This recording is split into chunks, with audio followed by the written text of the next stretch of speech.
नमस्कार एस्पिरेंट्स, समय 19 भानु और आपका इस चैनल पर स्वागत है। दोस्तों, हम लोग modern history of Bihar series में चल रहे हैं, जो कि इम्तियाज अहमद सर की किताब बिहार एक परिचय पे बेस्ड है। ठीक है, इसमें हमने ब्रिटिश का जो एडमिनिस्ट्रेटिव सिस्टम था वो कवर कर लिया है। यहाँ से हम लोग जो हमारा स्ट्रगल है, जो बिहार का जो पार्ट है, ओवरऑल इंडिया का जो स्ट्रगल है, उसमें जो बिहार का जो पार्ट है उस स्ट्रगल को यहाँ से शुरू करने वाले हैं। राइट, तो इसमें इनिशियली जमींदार राजाओं का रिविलियन होता है, उसके बाद फिर आपका सन्यासी वगैरह का रिवॉल्ट होता है, उसके बाद धीरे धीरे अगेन बीच बीच जमींदार राजाओं का रिवॉल्ट चलता रहता है, लेकिन साथ में आपका जो जनजातीय विद्रोह है वो भी आ जाता है। फिर 1857 में क्रांति आता है, जो बहुत बड़ा एक क्रांति था। राइट, तो ये जो पूरा एक सीरीज़ है क्रांति का, वो हम लोग पढ़ना शुरू कर रहे हैं। यहाँ से जो स्ट्रगल है ब्रिटिश के अगेंस्ट, तो हम भी पढ़ाई में वही स्ट्रगल अपनाना शुरू करेंगे। और आगे बढ़ने से पहले एक रिक्वेस्ट है, प्लीज़ लाइक, सब्सक्राइब और शेयर कर लीजिए। ठीक है दोस्तों, भी बताइए, अपने ग्रुप्स में भी फॉरवर्ड कीजिए वीडियो को, और सबको लेकर के जो भी बीपीएससी की तैयारी कर रहे हो या बिहार स्टडी कोई सी भी एग्जाम की तैयारी कर रहे हो, उनके लिए बहुत इफेक्टिव रहने वाला है। ठीक है, अब यहाँ से जो पार्ट है वो मेंस को लेकर के थोड़ा ज़्यादा है। प्री का तो है ही, प्री का तो जस्ट ऐसा है ना कि मान लीजिए कोई रिवॉल्ट है, तो वो रिवॉल्ट कब हुआ, उसके मेजर जो हैं वो कौन थे, जो लड़ने वाले कौन थे, किसके अगेंस्ट उन्होंने लड़ाई की, इतना ही प्री के लिए हमारे काम का है। लेकिन इसके अलावा जो मेंस में सीधे जीएस पेपर में डिस्क्रिप्टिव क्वेश्चंस पूछ देते हैं कि इस पर एक शॉर्ट नोट लिखिए, तो वहाँ पर ये काम आने वाला है। ठीक है, तो हम लोग इस वीडियो में इंट्रोडक्शन पढ़ेंगे और first phase of zamindari revolt जो है वो पढ़ेंगे। ठीक, तो आइए टॉपिक को शुरू करते हैं। तो दोस्तों, बैकग्राउंड में हम लोग को ये पता है कि 1757 जो है और 1764 जो है, ये बिहार के इतिहास या फिर भारत का ही इतिहास आप समझिए, क्योंकि इनिशियली बिहार से ही स्टार्ट हुआ था, बट ये ओवरऑल भारत में फैला था। तो 1757 ये दो ईयर हैं 64 वाले, ये बहुत ज़्यादा इंपॉर्टेंट है। क्यों इंपॉर्टेंट है? क्योंकि यहाँ पर क्या हुआ था, बैटल ऑफ प्लासी हुआ था। बैटल ऑफ प्लासी हुआ था। ठीक है, प्लासी हुआ, इसके बाद इन्होंने क्या किया था कि मोटा मोटी अपना जो कैप्चर है वो कर लिया था बंगाल को, एक पॉपेट नवाब बैठा दिया था उसके बाद। ठीक है, उसके बाद आता है आपका 1764। यहाँ पर क्या हुआ था दोस्तों, बैटल ऑफ बक्सर हुआ था, बैटल ऑफ बक्सर। और इसके बाद क्या हुआ था, ट्रीटी ऑफ इलाहाबाद हुआ था, जिसके तहत मुगल जो मुगल एम्पायर जो थे, जहाँपनाह जो थे, नॉट शाहजहाँ, जहाँपनाह, मुगल जो जहाँपनाह थे, उन्होंने बंगाल, बिहार और उड़ीसा, बंगाल, बिहार, उड़ीसा, बीबीओ का क्या दे दिया था, लगान कलेक्शन का राइट्स दे दिया था, दीवानी राइट्स दे दिया था। ठीक है, ये इतना है। तो ये दोनों इंपॉर्टेंट ईयर जो है वो इंपॉर्टेंट है, ये दोनों वॉर बहुत ज़्यादा इंपॉर्टेंट हैं। इससे ये पता चलता है, या इस वॉर से ये कह सकते हैं कि ब्रिटिश जो है इंडिया में अपना ट्रेड जो कर रही थी वो तो चल ही रहा था, उन्होंने अपना जो शासन या उन्होंने जो कॉलोनी बनाने की जो एक बोल सकते हैं आपका शुरुआत है, वो यहाँ से किया था। ठीक है, एडमिनिस्ट्रेशन पे कंट्रोल, फिर पैसों पे कंट्रोल, और फिर वो फैलता चला गया। ठीक है, अभी तक क्या हो रहा था, इस वार से पहले क्या हो रहा था, जो पैसा है, ठीक है, जितना भी पैसा है वो क्या हो रहा था, आपका इंग्लैंड से आ रहा था। ठीक है, इंग्लैंड से आ रहा था, या फिर जो लोकल वो लोग ट्रेड कर रहे थे उससे जो थोड़ा बहुत पैसा हो रहा था उससे वो काम चला रहे थे। अभी इनको सियासी लगान राइट्स मिल गया, अब इनको ब्रिटेन से पैसा मंगाने की ज़रूरत नहीं है, यहाँ का जो काम है यहीं के पैसों से हो जा रहा है। ठीक है, इससे क्या होगा कि हमारे पास किसी चीज़ का लोड नहीं है, फाइनेंशियल लोड नहीं है। फाइनेंशियल लोड नहीं है तो आप एक्सपेंशन कर सकते हैं। ठीक है, आपके पास बहुत पैसा आने लगेगा तो आप क्या करेंगे, ज़मीन खरीदेंगे, घर बनाएंगे, घर खरीदेंगे, ठीक है, मॉल बनाएंगे, जो भी करेंगे। तो उनके पास पैसा आ गया तो इन्होंने एक्सपेंशन शुरू कर दिया। और यहाँ से पता चलता है हमको कि जो सबसे रिच प्रोविंस था बंगाल का, उसको हथियाने के बाद पूरा इंडिया को इन्होंने हथिया लिया धीरे धीरे। ठीक है, तो आइए शुरू करते हैं। तो ये जो दो लड़ाइयाँ आपने देखी बैकग्राउंड में, तो जो इस रिवॉल्ट की जो शुरुआत है वो कहाँ से होता है, बिहार से ही होता है। क्यों बिहार से होता है? क्योंकि पहले पहले इन्होंने बिहार को ही सप्रेस करना शुरू किया। बिहार के ही पॉलिटिकल मास्टर वो बनते हैं ब्रिटिश जो हैं। ठीक है, तो अपोजिशन भी कहाँ से मिलेगा, बिहार से ही मिलेगा, है ना। तो जो अपोजिशन, मान लीजिए 10 आदमी आपने मारपीट करना शुरू कर दिया, तो पहला आदमी जिसको आपने मारा होगा वही आपको घूम के मारा होगा, है ना। 10वां आदमी पहले आकर नहीं मार देगा, पहला आदमी पहले ही आपको मारेगा। राइट, तो जहाँ पर ये पॉलिटिकल मास्टर बनते हैं वहीं से इनको क्या होता है, रिवॉल्ट फेस करना शुरू करना पड़ता है। ठीक है, अपोजिशन फेस करना पड़ता है। ठीक है, तो पहला अपोजिशन जो हमने पढ़ा था वो शाह आलम टू का था। ठीक है, शाह आलम टू। ठीक है, शाह आलम टू का हमने पढ़ा था कि इन्होंने पटना का घेराबंदी कर दिया था, और फिर जो है वहाँ के जो फैक्ट्री कमांडर थे उन्होंने इनको दौरा दौरा के भगाया था। ठीक है, उसके बाद ये ट्रूस कर लेते हैं कि भाई हमको तुम जहाँपनाह बना दो, मुगल सल्तनत का बादशाह बना दो, तो हम तुमको पैसा देंगे। राइट, तो ये ट्रूस कर लेते हैं। लेकिन अपोजिशन यहाँ से शुरू हुआ था। क्यों अपोजिशन शुरू हुआ था?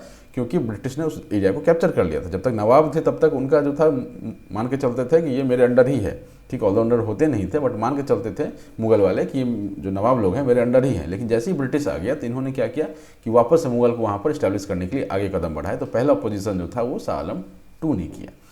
ठीक है, दूसरा अपोजिशन मीर कासिम ने किया। मीर जाफर को हटा करके मीर कासिम को नवाब बनाया जाता है, ये हमने पढ़ा था।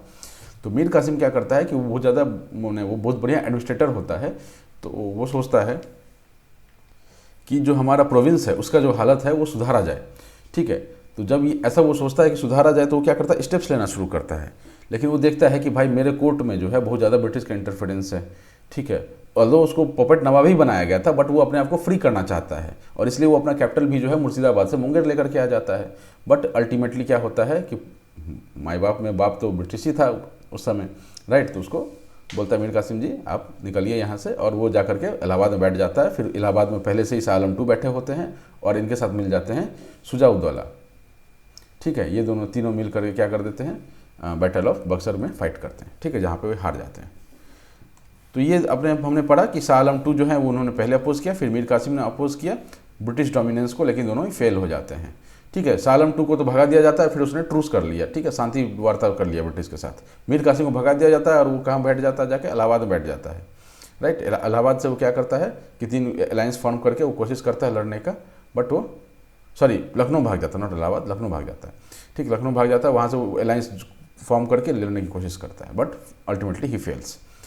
तो बैटल ऑफ बक्सर के बाद क्या होता है कि जो आपका ट्रीटी ऑफ इलाहाबाद होता है, ट्रीटी ऑफ इलाहाबाद मैंने आपको बताया कि दीवानी राइट्स जो है बंगाल, बिहार और उड़ीसा का वो मिल जाता है किसको, ब्रिटिश को मिल जाता है। और इसके साथ ही क्या मिल जाता है ब्रिटिश को पावर मिल जाता है कि आप जितना शोषण कर सकते हैं आप कीजिए। तो ये क्या करते हैं, प्लंडर स्टार्ट कर देते हैं, शोषण करना स्टार्ट कर देते हैं।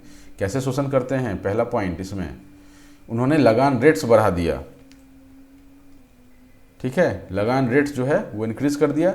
दूसरा क्या किया उन्होंने, हेवी हैंडेडनेस इन टैक्स कलेक्शन, मार पीट ताम झाम दंड भेद जो भी होता है ना, साम दाम दंड भेद लगा करके पैसा वसूलना शुरू कर दिया। तो इस तरह से क्या हो रहा था, शोषण हो रहा था। पहले ऐसा था कि नहीं दे रहा है तो ठीक है अगले साल दे देगा, जान पहचान का ही आदमी, अपना ही आदमी है, दे देगा। लेकिन ब्रिटिश वाले देना है तो दो, नहीं तो अपना अतरी बेच करके दो, है ना। ऐसा कुछ वो लोग करने लग गए। ठीक है, कपड़ा बेचिए, ज़मीन बेचिए, जो भी है आप बेच करके हमको टैक्स दीजिए, बट देना पड़ेगा आपको टैक्स। तो ये था टैक्स कलेक्शन में हेवी हैंडेडनेस आ गया था। लगान रेट्स जो है वो बहुत ज़्यादा इंक्रीज कर दिया था इन्होंने। ठीक है, इससे क्या होता है कि जो कंडीशन था लोगों का, जब आप शोषण करेंगे तो लोगों का जो कंडीशन है वो क्या होगा, डिटोरिएट होगा। तो ये डिटोरिएशन हमको देखने के लिए मिलता है, राइट। और इससे कौन से सबसे ज़्यादा लोग इफेक्ट होते हैं, जो लोग लैंड से जुड़े हुए थे, जो भी लोग ज़मीन से जुड़े हुए लोग थे वो सबसे ज़्यादा इफेक्ट होने लग गए। उसमें सबसे पहला नंबर फार्मर्स का आता है, दूसरा नंबर ज़मींदार का आता है। ठीक है, तो आप समझ सकते हैं कि जो फार्मर और ज़मींदार जो है ये सबसे ज़्यादा इफेक्ट हो रहा था। ज़मींदार के पास तो फिर भी थोड़ा बहुत पैसा रहा होगा, फार्मर तो गरीब ही था, राइट। उसके पास इतना ही था कि अपना सुख से जीवन कट रहा है, लेकिन वो सुख भी ब्रिटिश लोगों ने छीन लिया। एक और सेक्शन था जो इन ब्रिटिश वालों से बहुत ज़्यादा परेशान हो रहा था। कौन कौन था वो, सन्यासी और मदारी फ़कीर लोग थे। सन्यासी और मदारी फ़कीर लोग, ये लोग जो हैं वो भी ब्रिटिश लोग से बहुत ज़्यादा परेशान थे। क्यों परेशान थे, इनको क्या था कि मुगल काल में नवाब साहब के समय में टैक्स फ्री लैंड दिया गया था। ठीक है, इनको क्या दिया गया था, टैक्स फ्री लैंड्स दिया गया था सन्यासी और मदारी फ़कीर को। ठीक है, लेकिन ब्रिटिश आकर क्या बोलते हैं कि भाई बहुत हो गया तुम्हारा फोकट का काम, अब आप लोग निकलिए यहाँ से। ठीक है, और उनका ज़मीन जो है वो ऑक्यूपाई करने लग जाते हैं और इसलिए वो लोग रिवोल्ट में राइज कर जाते हैं। तो हमने क्या देखा कि इनिशियल अपोजिशन जो है वो आपका प्रिंसली क्लास से होता है, शाह आलम, मीर कासिम, लेकिन दोनों ही फेल हो जाते हैं। ठीक है, अल्टीमेटली वो लोग फेल हो जाते हैं। तो जब आप रिवोल्ट पढ़ेंगे ना तब आप क्या देखेंगे कि जो पहला रिवोल्ट था वो प्रिंसली क्लास कर रहा है, प्रिंसली क्लास कर रहा है। दूसरा जो जब ये फेल हो जाते हैं तो उसके बाद कौन करता है, लोकल लॉर्ड्स करता है, लोकल लॉर्ड्स करते हैं। लोकल लॉर्ड्स मतलब जमींदार वगैरह जो लोकल होते हैं वो लोग करते हैं। ठीक है, फिर ये भी फेल हो जाते हैं। तो इनमें क्या है कि इनका जो बेस है बहुत छोटा है। प्रिंसली क्लास अगर रिवोल्ट कर रही है तो ऐसा नहीं है कि पूरा सेना लेकर के रिवोल्ट कर रही है, उसके पास सेना ही कितना है। ठीक है, तो 500,000 का सेना लेकर के आप ब्रिटिश का जो पूरा एक ट्रेंड आर्मी है उसको आप हरा दे, तो ऐसा संभव नहीं था। तो प्रिंसली क्लास का बेस बहुत छोटा था रिवोल्ट का, तो इसलिए वो दब गया। लोकल लॉर्ड्स का बेस थोड़ा सा उससे बड़ा था क्योंकि अपने लोकल का एरिया में बहुत ज़्यादा वो पॉपुलर था या बहुत ज़्यादा वो अपना इज्जत वगैरह रखे हुआ था। ठीक है, इसके टाइप मुन्ना भैया टाइप्स। तो उसका जो लोकल लॉर्ड था उसका रिवोल्ट थोड़ा सा स्ट्रांग हुआ, लेकिन इतना नहीं था कि ब्रिटिश के सामने वो टिक सके। तो इसके बाद क्या आता है, लोकल लॉर्ड्स के साथ साथ हम बोल सकते हैं आप कि जनजातीय विद्रोह जो बोलते हैं, ट्राइबल रिवॉल्ट्स। अब ये लोग क्या हो गया, जंगल में भी घुसने लगे ब्रिटिश लोग कि भाई जंगल में लकड़ी है, सोना है, चांदी है, जो भी है ना। तो ट्राइबल लॉर्ड्स जो हैं वो लोग रिएक्ट करने लगे हैं। इसमें बिरसा मुंडा, सिद्धू कानू, इन लोगों का नाम आता है, ठीक है। तो ट्राइबल लॉर्ड्स जो है, तो इनका दायरा अभी भी छोटा है, ये छोटा था दायरा, ये थोड़ा सा बड़ा था पर फिर भी छोटा था, ठीक है। प्रिंसली क्लास छोटा दायरा इसलिए बता रहा हूँ क्योंकि उनमें आपस में इतना ज़्यादा मतभेद होता था ना कि वो लोग क्या ही किसी को सपोर्ट करेंगे। अगर कंबाइंड सपोर्ट, अगर मैंने सिराजुद्दौला 1757 की लड़ाई में, बैटल ऑफ प्लासी में सिराजुद्दौला क्यों हारा, क्योंकि उसका अपना कमांडर उस सामने वाले से मिला हुआ था, ठीक है। उसके कोर्ट का आदमी सब जो है ब्रिटिश से जाकर के मिला हुआ था, सब घूस खाया हुआ था। तो ऑब्वियसली प्रिंसली क्लास का जो है बेस सबसे छोटा है क्योंकि उसके जो आसपास ही हैं वही उसके अगेंस्ट में है, ठीक है। कि लोकल लॉर्ड्स जो थे वो बहुत ज़्यादा अच्छे होते थे, मतलब अपने एरिया के लिए, तो उनका रेपुटेशन बहुत ज़्यादा बढ़िया होता था, तो इस कारण से उनको अपोज नहीं करता था, और अपोज करता भी था कोई तो उनको खबरी से खबर मिल जाता था। तो थोड़ा सा उनका बेस बड़ा था। ट्राइबल लॉर्ड्स का और थोड़ा बेस बोल सकते हैं बड़ा था, लेकिन इनका क्या था कि क्या एरिया बड़ा था, लेकिन इनका जो पॉपुलेशन बोल सकते हैं वो इतना ज़्यादा नहीं था। जंगल में बहुत ज़्यादा लोग नहीं रहते थे, मतलब सफिशिएंट अमाउंट रहते थे, बट एक प्लेन्स के कंपैरिजन में आप कंपेयर करेंगे तो बहुत ज़्यादा लोग नहीं रहते थे। तो ये भी यहाँ पर फेल करते हैं, ठीक है। इसके बाद आता है अपना 1857 का क्रांति। इसमें बेस सबसे बड़ा था अभी तक में, ठीक है, और सबसे ज़्यादा ये घात भी किया ब्रिटिश को, बट स्टिल इतना ज़्यादा घात नहीं कर पाया कि ब्रिटिश जो है इंडिया छोड़ के चला जाए, क्योंकि ये मोटा मोटी नॉर्थ इंडिया में ही कंसंट्रेटेड था। साउथ इंडिया जो है या फिर एमपी से नीचे वाला जो एरिया है उतना ज़्यादा वहाँ पर रिवॉल्ट नहीं हुआ था, ठीक है। तो ये होता है। तो इससे पता चलता है हमको कि बेस जितना छोटा होगा रिवॉल्ट में उतना हमारा रिवॉल्ट कमज़ोर होगा, बेस जितना बड़ा होगा होने जितना स्ट्रांग होगा। तो आते हैं पिक्चर में कौन, महात्मा गांधी। महात्मा गांधी से पहले आने के पहले तक इतना ज़्यादा कॉमन पब्लिक को इन्वॉल्व नहीं किया गया था। महात्मा गांधी जब आते हैं, जब वो जन आंदोलन करते हैं, ठीक है, तो उससे ये पता चलता है हमको कि उन्होंने बेस जो ये छोटा छोटा बेस था जिसके सामने में जिसको ब्रिटिश आराम से कुचल दे रही थी, ठीक है, उसको बेस को बड़ा कीजिए। उन्होंने उस बेस को बड़ा किया, एक जन आंदोलन किया। ऑल्दो बहुत सारे उनके व्यू पॉइंट्स हो सकता है बहुत लोग एग्री नहीं करें, लेकिन इंडियन पॉलिटिक्स में, इंडियन फ्रीडम स्ट्रगल में 1915 ऑनवर्ड्स जब गांधी जी आते हैं, ठीक है, एक सफिशिएंट शिफ्ट देखने के लिए मिलता है कि जो पढ़े लिखे लोग हैं उससे मूव करके आप चले जाते हैं, उनको तो रखते ही रखते हैं, साथ में आप ग्राउंड लेवल के लोगों को भी इन्वॉल्व करते हैं, ठीक है, राइट। तो एक डिस्क्लेमर यहाँ पर मैं लगा दूँ कि हो सकता है कि बहुत लोग महात्मा गांधी से एग्री नहीं करते हो, महात्मा गांधी को मतलब नफरत की नज़र से भी देखते हो, ठीक है। तो उनका वो पर्सनल कुछ व्यू पॉइंट था जिसके कारण से लोग उनको नफरत करते हैं, लेकिन उनका जो कंट्रीब्यूशन था इन freedom struggle in 1920s 30s उसको भुलाया नहीं जा सकता है, ठीक है, उसको निगेट नहीं कर सकते हैं आप। 40s में आकर के वो थोड़े से मतलब आउट ऑफ पॉलिटिक्स हो गए थे और कुछ लेकर के अनशन में बैठ जाते थे, दैट वाज डिफरेंट थिंग, लेकिन उनका जो 20 ईयर्स 2 डिकेड का ऑलमोस्ट का जो उनका कंट्रीब्यूशन था उसको निगेट नहीं किया जा सकता है। तो आते हैं टॉपिक पे।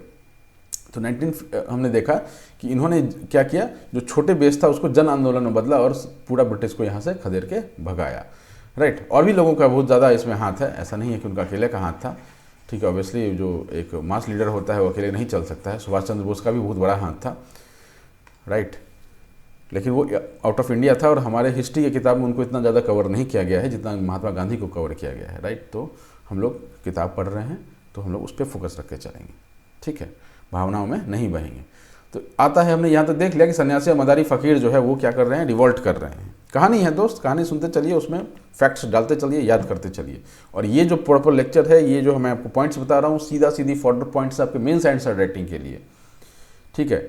इसमें आपका जो पहला भी हमने पार्ट पढ़ा ना, इसमें आपको कोई सा भी ऐसा पॉइंट नहीं है जो मैंने नहीं पढ़ाया था, वो प्री के लिए हमने ऑलरेडी पढ़ा दिया था। ये सारे इंट्रोडक्शन वाले, इसीलिए मैंने टॉपिक लिखा है इंट्रोडक्शन, ठीक है। आप पृष्ठभूमि तय कीजिए इस चीज़ की, ठीक है, भूमिका जो बोलते हैं।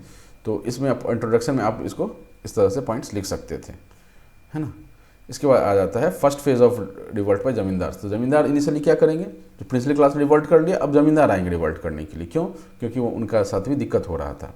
अच्छा है, तो पहला तो जो रिवॉल्ट शुरू होता है वो होता है अपोजिशन टू मीर जाफ़र। मीर जाफ़र कौन है? मीर जाफ़र 1757 में बैटल ऑफ प्लासी हुआ था। इसके बाद जो आपके नवाब बन के आते हैं, पपेट नवाब बन के आते हैं, ब्रिटिश लोग के द्वारा गद्दी पर बैठाए गए होते हैं, उनका नाम मीर जाफ़र था, right.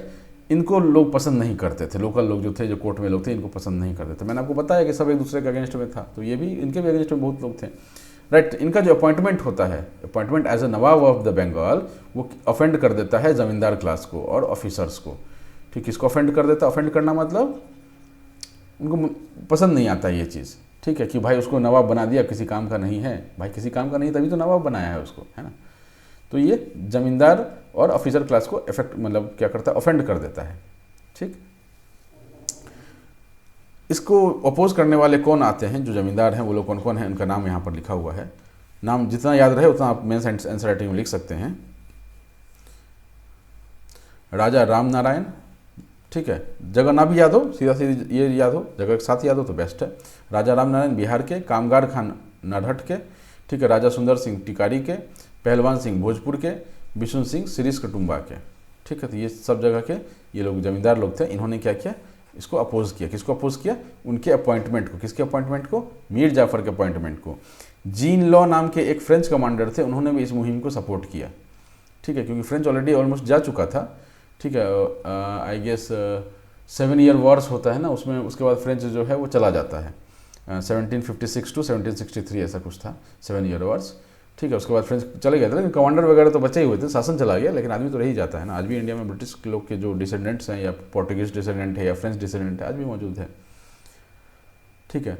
British under Eyre Coote, British under Eyre Coote, Robert Clive और मीर जाफर का अपना भी जो भी थोड़ा बहुत था वो सब मिला करके इसको सप्रेस कर देते हैं। क्या कर देते हैं, इस रिवेलियन को, इस अपोजिशन को ये लोग क्या कर देते हैं, सप्रेस कर देते हैं, दबा देते हैं। ये कौन है भाई साहब, ये जो हमारे भाई साहब हैं वो आयरकूट हैं, है ना। कौन है, ये आयरकूट है, ठीक है। रॉबर्ट क्लाइव का फोटो देखा ही होगा आपने, राइट। तो ये आयरकूट भाई साहब आते हैं, रॉबर्ट क्लाइव के साथ मिल करके, मीर जाफर के साथ मिल करके इसको दबा देते हैं।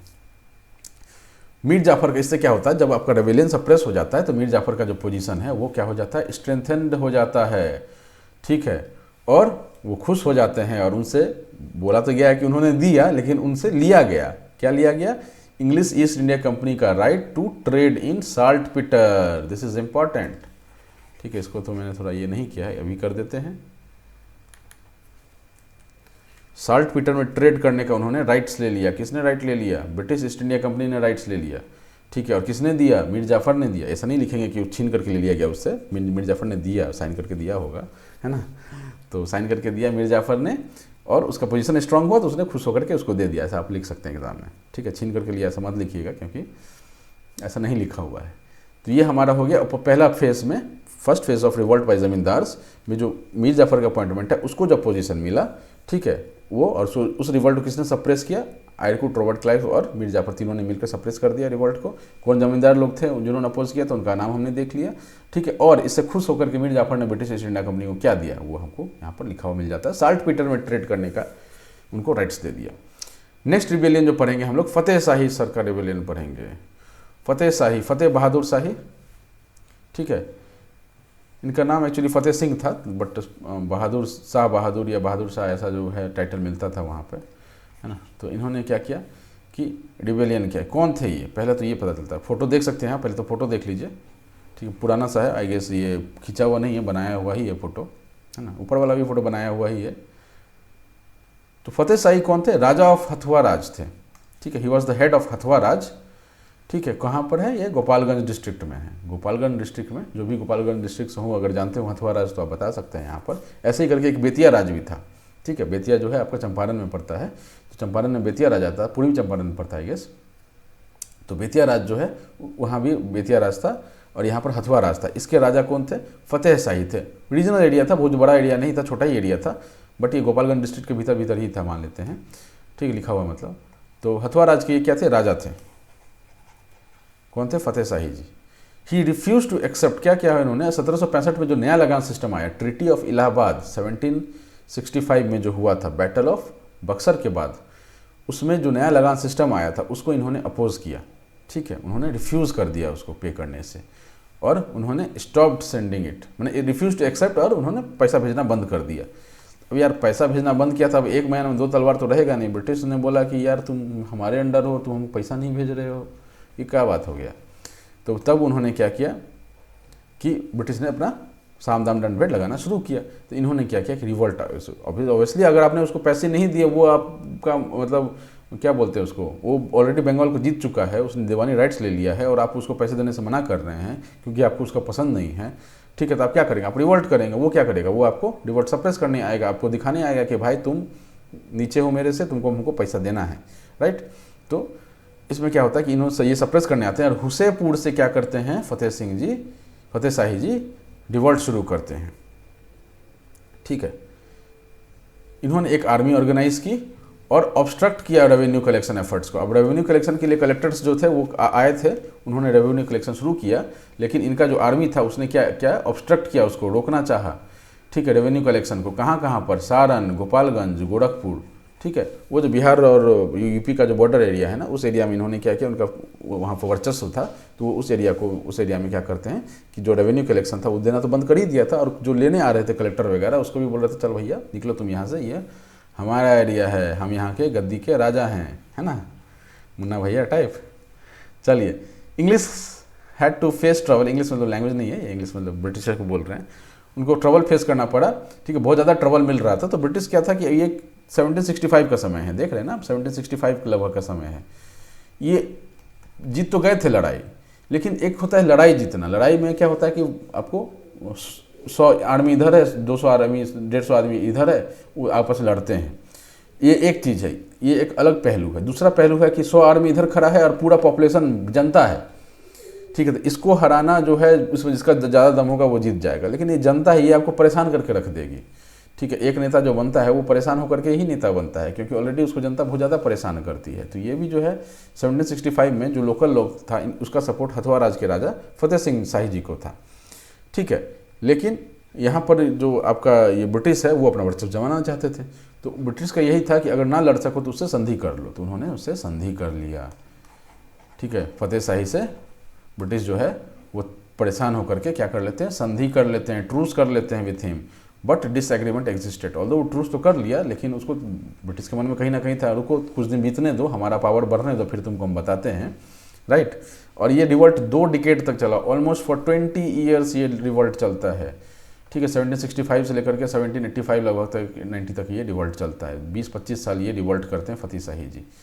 ठीक है, बट अल्टीमेटली ब्रिटिश का जो माइट था वो बढ़ता चला गया, है ना। ब्रिटिश इनिशियली उतनी पावरफुल नहीं थी, लेकिन जैसे जैसे उसके पास पैसा आने लग गया, 20-25 साल में काफ़ी पैसा आ गया दीवानी राइट से, है ना, तो वो लोग पावरफुल होते चले गए, अपना आर्मी बढ़ाने लग गए, उसके सामने टिकना इनके लिए संभव नहीं था, तो इनको निष्कासित कर दिया जाता है, इविक्टेड फ्रॉम हथुआ।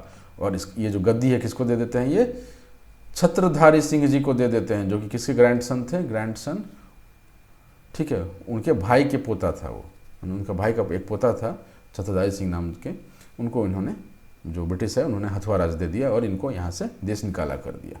तो इसी के साथ हमारा ये छोटा सा पार्ट खत्म होता है। तो ये फर्स्ट फेज ऑफ जमींदारी ये था, रिवॉल्ट था। तो इस पर हमने इंट्रोडक्शन आपको बताया और बताया कि आंसर के लिए क्या क्या पॉइंट्स आप लिख सकते हैं।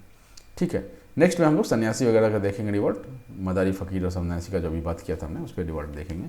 तब तक के लिए Tata, thank you, all the best. लोगों को जोड़िए, ठीक है, और डिस्क्रिप्शन जरूर चेक किए, उसमें आपको काफ़ी सारे लिंक लिस्ट प्लेलिस्ट मिल जाएंगे, राइट। और उस प्लेलिस्ट में आपको जो भी रेलिवेंट प्लेलिस्ट लगे उससे आप अपना जो मतलब काम है वो निकाल सकते हैं। ठीक है, बाकी एक UPI ID मिल जाएगा, कोई अगर गुरु दक्षिणा देना चाहें, ठीक है, तो आप दे सकते हैं। चलिए, thank you, Tata, all the best.